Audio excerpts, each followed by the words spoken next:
तो दोस्तों आज है 15 अप्रैल 2024। बात करेंगे इस वीडियो पे आप लोगों के डिमांड से दो ऐसे इंपॉर्टेंट सरकारी कंपनी की शेयर्स के ऊपर। एक हो गया आपका रिन्यूएबल सेक्टर से इरेडा, और इरेडा के शेयर आज क्लोजिंग दिया 158.90 रुपये पे, लगभग 4.96% गिरावट के साथ। बट शुरुआत के समय ये गिरावट लगभग 6 to 7% तक पहुंच गया, बट क्लोजिंग होते होते थोड़ा बहुत हमें रिकवरी भी देखने को मिला। At the same time IRFC के अंदर भी सेम सिचुएशन, क्लोजिंग दिया 140.60 रुपये पे, लगभग 3.23% गिरावट के साथ। बट शुरुआत की समय गिरावट जो है ऑलमोस्ट 5 to 6% तक पहुंच गया था, बट क्लोजिंग के समय थोड़ा थोड़ा हमें रिकवरी भी देखने को मिला। अब क्यों ये दोनों शेयर में ऐसा कंडीशन हुआ, एक शेयर 3%, दूसरे शेयर लगभग 5% गिरा, तो देखिए ये तो हम भले बात ही जानते हैं कि आज ग्लोबल मार्केट में क्या चल रहा है, और ना केवल इंडियन मार्केट में बल्कि जितने भी एशियन मार्केट है, चाहे वो जापान की निक्काई हो, साउथ कोरियन कॉस्पी हो या चाइना की संघाई हो, मार्केट में दोस्तों ताबड़तोड़ क्रैश हुआ। आज इंडियन मार्केट में भी गिरावट देखने को मिला। और जब कोई ऐसे ग्लोबल इश्यूज़ के कारण बाजार गिरता है, चाहे वो लार्ज कैप हो, चाहे वो ब्लू चिप शेयर हो, या स्मॉल कैप हो, या मिड कैप हो, चाहे क्यों ना वो PSU कंपनी हो, गिरावट तो दोस्तों आपको चारों तरफ देखने को मिलेगा। But large cap blue chip में थोड़ा सा कम होता है, but small cap, mid cap और PSU में थोड़ा ज़्यादा आपको गिरावट देखने को मिलता है। तो ये है दोस्तों बेसिक रीज़न आज जो ये दोनों कंपनी के शेयर में गिरावट हुआ। अब बात करेंगे कुछ इंपॉर्टेंट लेटेस्ट अपडेट है दोस्तों, खास करके लॉन्ग टर्म इन्वेस्टर्स को जानना चाहिए। उसके साथ साथ आपका आगे का रणनीति क्या हो सकता है ये दोनों कंपनी की शेयर को लेके। क्या आपको इसी गिरावट के मौका उठा के एंट्री लेना चाहिए, या आपके पास अगर हाई लेवल पे शेयर है होल्ड करके रखे या निकल जाए, सब कुछ हम डिटेल में बात करेंगे इसी वीडियो में। तो रिक्वेस्ट करूंगा आप सभी को प्लीज़ वीडियो को बिना स्किप के पूरा अंत तक जरूर देखना। सबसे पहला न्यूज़ दोस्तों आपको तो अच्छे से मालूम होगा, लास्ट डे यानी 14 तारीख संडे के दिन बीजेपी अपना मैनिफेस्टो इलेक्शन के लिए आउट किया, और उस मैनिफेस्टो में दोस्तों बहुत सारे प्रॉमिस किया है कि इस बार भी अगर बीजेपी यानी भाजपा की सरकार बना तो कौन कौन सी सेक्टर के ऊपर इन्वेस्टमेंट होगा, क्या कुछ करेगा। और आप सभी को मैं बोलूँगा, एक जिम्मेदार नागरिक होने के कारण कोई भी पार्टी को आप सपोर्ट करें वो मैटर नहीं करता, चाहे वो बीजेपी हो, कांग्रेस हो, अलग अलग पार्टी हमने देखा मैनिफेस्टो आउट करते हैं। जैसे कि कुछ दिन पहले कांग्रेस भी किया था, लास्ट डे 14 तारीख को बीजेपी आउट किया। वोट देने से पहले जरूर दोस्तों मैनिफेस्टो को चेक करना, और ये मैं दावे के साथ बोल सकता हूँ कि इस देश की ना 90% लोग चेक ही नहीं करता है, मालूम ही नहीं होता है कि वोट में क्या प्रॉमिस किया कौन सी पार्टी।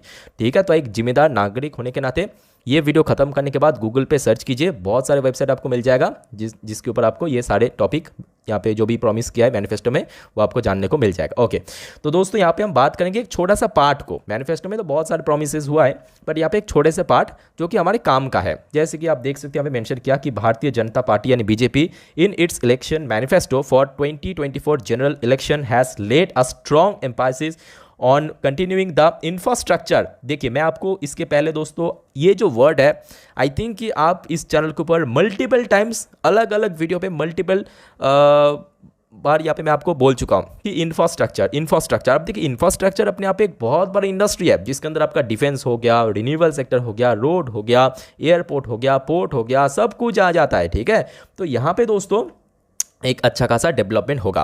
खास करके कौन कौन सी सेक्टर यहाँ पे मैं आपको थोड़ा बता के रखना चाहता हूँ, जैसे कि रेलवेज हो गया, यहाँ पे क्लियरली मेंशन किया मैनिफेस्टो में। ठीक है, रेलवेज हो गया, एविएशन सेक्टर हो गया, रोड हो गया, शिपिंग हो गया, अर्बन इंफ्रास्ट्रक्चर हो गया। ठीक है, उसके बाद खास करके रेलवे, यहाँ पे हम क्योंकि रेलवेज की बात कर रहे हैं तो यहाँ पे रेलवेज के अंदर मैं आपको बताता हूँ। ये देखिए क्या प्रॉमिस किया, to promote manufacturing, research and development in the railway sector to make India a leading global railway manufacturing hub. उसके साथ साथ देखिए ये भी मेंशन किया, मैं आपको एक बार दिखाता हूँ। ये देखिए high frequency train for regional connectivity. ठीक है, मतलब इंटरस्टेट आप बोल सकते हो। उसके बाद देखिए बुलेट ट्रेन के ऊपर भी यहाँ पे प्रॉमिस किया कि बहुत जल्दी यहाँ पे बुलेट ट्रेन जो है आप यहाँ पे मतलब शुरुआत हो जाएगा, लॉन्च हो जाएगा। उसके बाद देखिए मेट्रो नेटवर्क को भी यहाँ पे मेंशन किया कि एक्सपैंड करेगा, मतलब आज की डेट पे इंडिया में जितना मेट्रो चलता है उसको और ज़्यादा एक्सपैंड किया जाएगा, और ज़्यादा शहर में दोस्तों इसको चलाया जाएगा मेट्रो को। उसके बाद देखिए यहाँ पे मेंशन किया कि expanding coverage the new age train मतलब कौन, हमारे जो नमो भारत हो गया, वंदे भारत ट्रेन हो गया, अमृत भारत हो गया, ये जो अलग अलग नाम है। ठीक है, इस ट्रेन को और ज़्यादा चलाया जाएगा। तो कहीं ना कहीं देखा जाए दोस्तों नेक्स्ट कुछ सालों पे, या बोल सकते हो कि नेक्स्ट कुछ महीनों पे, रेलवेज के अंदर अगर देखिए भाजपा का शेयर का रह गया तो इस पर्टिकुलर सेक्टर में एक जबरदस्त ग्रोथ देखने को मिलेगा। क्लियरली देखिए अपने मैनिफेस्टो में यहाँ पे मेंशन कर दिया। आप देखिए प्रॉमिस कर मतलब रखेगा या नहीं रहेगा वो तो बात की बात है। ठीक है, वो तो हम पहले से प्रेडिक्ट नहीं कर सकते, बट हाँ इनके द्वारा जो मैनिफेस्टो में कहा वही मैं आपके साथ शेयर कर रहा हूँ। तो जिस वजह से मैं बोलूँगा ना केवल IRFC बल्कि IRFC को छोड़ के जितने भी रेलवे सेक्टर से जुड़े हुए कंपनी है, चाहे IRCTC हो, RVNL हो, इरकॉन हो, राइट्स हो, इसके ऊपर नज़र रखिए। नेक्स्ट कुछ सालों में आपको एक अच्छा ग्रोथ देखने को मिल सकता है अगर ये सरकार बन गया तो, ठीक है। और दूसरी बात देखिए इरेडा के ऊपर ये न्यूज़ मैं आपको लास्ट नाइट भी थोड़ा सा शेयर किया था, बट ज़्यादा डिटेल में हमने नहीं किया था।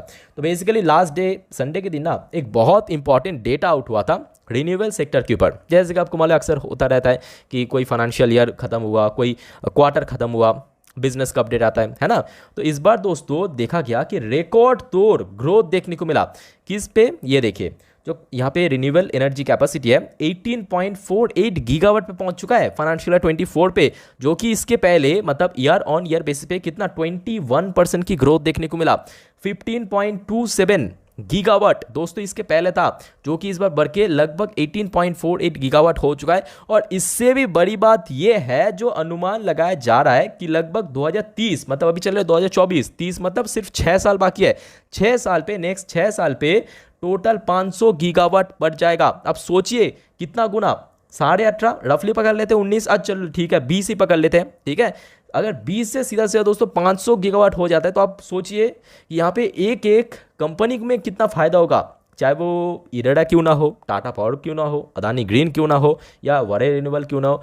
हर एक कंपनी दोस्तों A to Z कंपनी जो कि रिन्यूएबल सेक्टर के ऊपर काम करता है, हर एक कंपनी का पे फायदा मिलेगा। होपफुली दोस्तों मैं आपको समझा चुका हूँ कि क्यों ये सारे सेक्टर या क्यों ये सारे शेयर्स जो है बहुत ज़्यादा इंपॉर्टेंट रखता है नेक्स्ट कुछ सालों के लिए, नेक्स्ट कुछ डिकेड के लिए, ठीक है। ओके फिर भी कोई डाउट्स है कमेंट के थ्रू बताइए।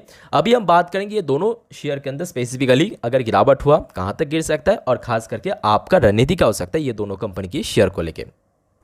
तो दोस्तों अभी आपके सामने मैं ओपन कर लिया IRFC की लास्ट 3 महीने की कैंडलस्टिक चार्ट पैटर्न। शुरुआत करेंगे एनालिसिस, बट उसके पहले दोस्तों अगर आपको वीडियो भी तक अच्छा लगा, इन्फॉर्मेटिव लगा, प्लीज वीडियो को लाइक करना और प्लीज दोस्तों चैनल को सब्सक्राइब करके जरूर रखना इस टाइप की इन्फॉर्मेटिव वीडियो हर रोज पाने के लिए। और आप सभी को मैं रिक्वेस्ट करूंगा आज रात की 10:30 का वीडियो मिस मत करना, बिकॉज उसी वीडियो में हम मार्केट प्रेडिक्शन वाला पार्ट कवर करेंगे, साथ में ग्लोबल मार्केट, साथ में बहुत सारे इंपॉर्टेंट लेटेस्ट अपडेट भी कवर करेंगे। ओके तो back to the point, IRFC की बात करें, शेयर तो लास्ट टाइम अपना तेजी मतलब सबसे ज़्यादा ऑल टाइम हाई टच किया था जनवरी की लास्ट वीक पे, उसके बाद गिरावट, थोड़ा सा रिकवरी, फिर से गिरावट, थोड़ा सा रिकवरी, फिर से देखा आज यहाँ पे पहुंचेगा। देखा अलग अलग इश्यूज बीच बीच में क्रिएट हो रहा हमने देखा, तो यहाँ पे कोई बहुत बड़ा पैनिक करने वाली बात नहीं है। अगर और ज़्यादा गिरावट हुआ तो कहाँ पे सपोर्ट मिलेगा, सबसे पहला पॉइंट तो इसके नीचे जो इंपॉर्टेंट लेवल निकल कर है ऑलमोस्ट इस लेवल पे, कौन सा लेवल ये है दोस्तों 130 से लेके 133 पॉइंट के आसपास, ठीक है। तो यहाँ पे एक अच्छा सपोर्ट है।